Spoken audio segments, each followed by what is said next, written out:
You know what's wild? An entire generation got told they were special, worked harder than any generation before them, followed every rule they were given, and somehow ended up unable to afford the same life that seemed completely normal just one generation earlier. That's not a personal failure story. That's a psychology experiment that nobody signed up for. I'm talking about millennials, people born between 1981 and 1996.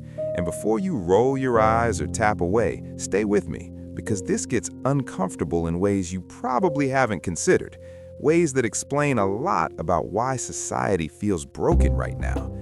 Here's the part that should make your brain perk up. Millennials became the first generation in modern American history expected to be worse off financially than their parents.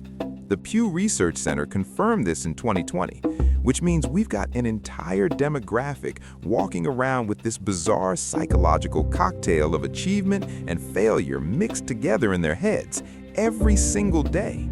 Think about that for a second. Imagine being told your entire childhood that you could be anything, win anything, achieve anything. The world is your oyster. Follow your dreams. You're special. Then you graduate college into the worst recession since the Great Depression, where that participation trophy you were mocked for, it suddenly becomes a master's degree that costs more than a house used to cost. The psychological term for this is cognitive dissonance, when reality fundamentally contradicts your core beliefs. And millennials, they're not just experiencing it, they're swimming in it. But here's where this goes from interesting to this explains everything. Psychologist Jean Twenge literally wrote a book called Generation Me, studying this exact phenomenon. She found that millennials score higher on narcissism scales than previous generations. Okay, that's the stereotype, right? Entitled millennials. But, and this is the part that'll mess with you, they also score significantly higher on anxiety and depression than any previous generation. So you've got a generation that simultaneously thinks they're special and feels completely worthless. A trauma response with a LinkedIn profile. Let me say that again because it's absurd. The same generation labeled as the most narcissistic is also the most anxious and depressed. That's not entitlement. That's a psychological crisis dressed up as a character flaw. Think about the actual timeline here for a second. Millennials were the test subjects for every parenting trend that came out of the self-esteem movement in the 80s and 90s. Helicopter parents, everyone gets a trophy, you're smart just for existing, constant praise, constant protection. And these weren't bad intentions, these were earnest attempts at better parenting based on the psychology that was available at the time. Parents genuinely believed they were setting their kids up for success. Then, millennials hit their 20s right as the economy imploded in 2008. They graduated into a job market that had fundamentally changed overnight, and suddenly they found themselves navigating a completely different economic reality than the one they'd been prepared for. The whiplash alone should have hospitalized people. You spend 18 years being told the world is waiting for you, and then you step into it and find out it's not. The jobs don't exist, the wages don't cover rent, the career ladder your parents climbed, it's been replaced by a treadmill, and you're already in debt before you've even started running. Psychologically, that's not just disappointing, that's a schema disruption, when your fundamental understanding of how the world works gets shattered. And when that happens to millions of people at the same time, you don't just get a disappointed generation. You get a complete rewiring of how an entire age group relates to institutions, authority, work, and the concept of a stable future, which is exactly why millennials are often characterized as both deeply idealistic and profoundly cynical at the same time. They still believe things should be fair, they just no longer believe they will be. Pattern recognition in action. And social media, here's where it gets even more psychologically fascinating. Millennials didn't get social media as kids like Gen Z did. They got it as teenagers and young adults, right when their identities were still forming. Facebook launched in 2004, Instagram in 2010, Twitter in 2006. That means millennials learned how to be adults while simultaneously learning how to perform their lives for an audience. They were figuring out who they were while also curating who they appeared to be in real time. publicly, permanently. Dr. Tim Kasser's research on materialism and well-being shows that when people base their self-worth on external validation, which is literally what social media is designed to make you do, their mental health tanks. Not just declines a bit, tanks. You're essentially running a 24/7 campaign for your own existence, and the polls never close. Every post is a referendum. Every photo is a performance review of a life you're not even sure you're living. And here's the kicker. This happened during the exact same years millennials were supposed to be building stable careers and relationships. But instead of just living their 20s, they had to perform them, document them, optimize them for engagement. That's not spending too much time on your phone. That's a fundamental rewiring of how you experience your own life.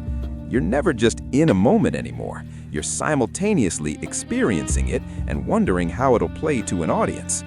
And we wonder why millennials have anxiety. Now, pile on the fact that millennials are delaying or completely skipping the traditional life milestones that used to give people a sense of adult identity: marriage, home ownership, having kids. And here's what's crucial. Surveys show they want these things. This isn't a value shift. This isn't millennials choosing to reject traditional adulthood. It's an economic impossibility masquerading as a cultural trend. The median home price in 1980 was about 2.7 times the median household income. By 2020, it was over 5 times.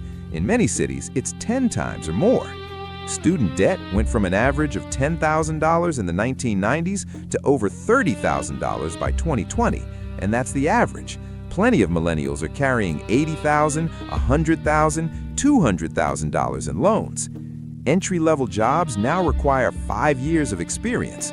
Full-time positions disappeared and got replaced with contract work, gig economy jobs, independent contractors with no benefits, no stability, no pathway to advancement. So you've got people in their 30s and early 40s who still feel like they're waiting for their real life to start, except the waiting room is a studio apartment that costs $2,200 a month and their therapist is booked until March. The psychological impact of prolonged uncertainty like this is surprisingly well documented. When achieving the markers of what society defines as adulthood becomes essentially unattainable, your brain doesn't just shrug and move on. Instead, it creates this low-level chronic stress that researchers call allostatic load, your body's stress response system being constantly activated, preparing for threats that never actually resolve. It's sort of like being stuck on the loading screen of your own life, and when you check the progress bar, you realize it hasn't moved in a decade. But let me throw something at you that might feel even more personal. Millennials were sold a very specific story about how the world works. Effort equals outcome. Study hard, go to college, get a good job, work your way up. That social contract seemed pretty straightforward. And honestly, it had worked for generations. Except the economic landscape shifted in ways that nobody anticipated. Or maybe some people did anticipate it, but they certainly didn't warn the kids about it. When millennials showed up ready to follow the path they'd been promised, they found that college now costs 10 times what it used to. Entry-level jobs require 5 years of experience and a master's degree, and here's $80,000 in debt, and oh, by the way, you're an independent contractor now, so no benefits, no pension, no stability, good luck. The psychological term for when reality fundamentally violates your core beliefs about how the world works is schema disruption. And when it happens on a generational scale, you don't just get disappointed people. You get a complete rewiring of how an entire age group relates to trust, institutions, work, and the possibility of a secure future. And the job loyalty thing? Man, millennials get absolutely roasted for job hopping and not being loyal to companies. Here's what's psychologically fascinating about that criticism. Corporate America fundamentally changed the employment relationship over the past few decades. Pensions disappeared. Full-time positions became contract work. Mass layoffs became a normalized business strategy. Right-sizing, restructuring. Companies openly treat workers as interchangeable and disposable. Millennials didn't invent a lack of loyalty. They just adapted to an employment landscape that had already abandoned them. That's not entitlement. That's a completely rational response to an environment that treats workers like Kleenex. But somehow, the generation gets blamed for the adaptation, while the system that forced it gets a pass. And here's something we don't talk about enough. Millennials are one of the most educated generations in history, and the most diverse, and the first generation to grow up with the internet as a native environment, not a tool they had to learn. This creates a very specific psychological profile. People who question everything because they've seen multiple versions of the truth depending on who's telling the story. People who've had access to more information than any generation in history and watched institutions lie in real time while the receipts are publicly available. That makes you skeptical. It makes you interrogate authority. It makes you ask why when you're told that's just how it is. And people who interrogate systems that were never designed to be questioned, they get labeled as entitled, difficult, ungrateful. But critical thinking meeting systems that can't handle scrutiny will always look like that. The mental health conversation is different for millennials too. They're the first generation to widely destigmatize therapy and actually talk about anxiety and depression like real conditions instead of character flaws. That's massive. That's cultural progress that took decades to achieve. Except, and here's the paradox, they're doing it while living in conditions that are objectively more stressful than previous generations faced. Student debt levels that would have been unthinkable before. Housing costs that have outpaced wage growth by absurd margins. Job insecurity baked into the modern economy as a feature, not a bug. And a cultural expectation to be grateful for the opportunity to work harder for less security than their parents had. So you get this weird dynamic where millennials are simultaneously more self-aware about their mental health and more overwhelmed by the conditions creating it. I know I have anxiety. I'm in therapy for it. I'm doing the work. But also, I can't afford rent. I'm drowning in debt. My job could disappear tomorrow, and I'm supposed to save for retirement while making $45,000 a year in a city where a one-bedroom costs $2,000 a month. That's not a mental health problem. That's a rational response to an irrational system. And can we talk about the future for a second? Because millennials are also the generation that gets to watch the planet actively deteriorate while being told that they're the ones who need to fix it, despite having comparatively less institutional power and fewer resources to actually do anything at the scale required. Existential dread with a side of helplessness. Climate anxiety is now a legitimate psychological phenomenon, and millennials are right in the crosshairs. They're old enough to understand the scope of the problem, young enough to live through the worst of it, and positioned in a way where they're expected to solve it without being given the tools or power to actually do so. It's like being handed a burning building and a water bottle and being told, figure it out. And when they express anxiety about it, they get called dramatic. So what you've got is a generation shaped by impossibly high expectations, economic instability, constant performance pressure, delayed adulthood, systemic distrust, and a front-row seat to multiple overlapping crises. And society looks at them and goes, why are you so anxious? Why can't you just buy a house? Why aren't you more grateful? The psychology of millennials isn't complicated. It's incredibly predictable when you actually look at what they've been through. They're not failing to adapt. They're adapting exactly how humans adapt when the landscape shifts beneath them and the map they were given no longer matches the territory. This isn't a generational character flaw. It's a generational trauma response to systemic conditions that were never designed for them. And the wild part?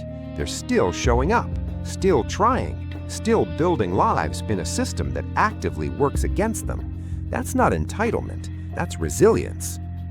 If this hit home for you, if you felt seen, or if you finally understand someone in your life a little better, hit that subscribe button. We're decoding the patterns nobody else wants to talk about, the uncomfortable truths hiding in plain sight. Drop a comment and tell me, are you a millennial living this? Or are you from a different generation watching it happen? I want to hear your perspective. I'll see you in the next one, where we're going even deeper.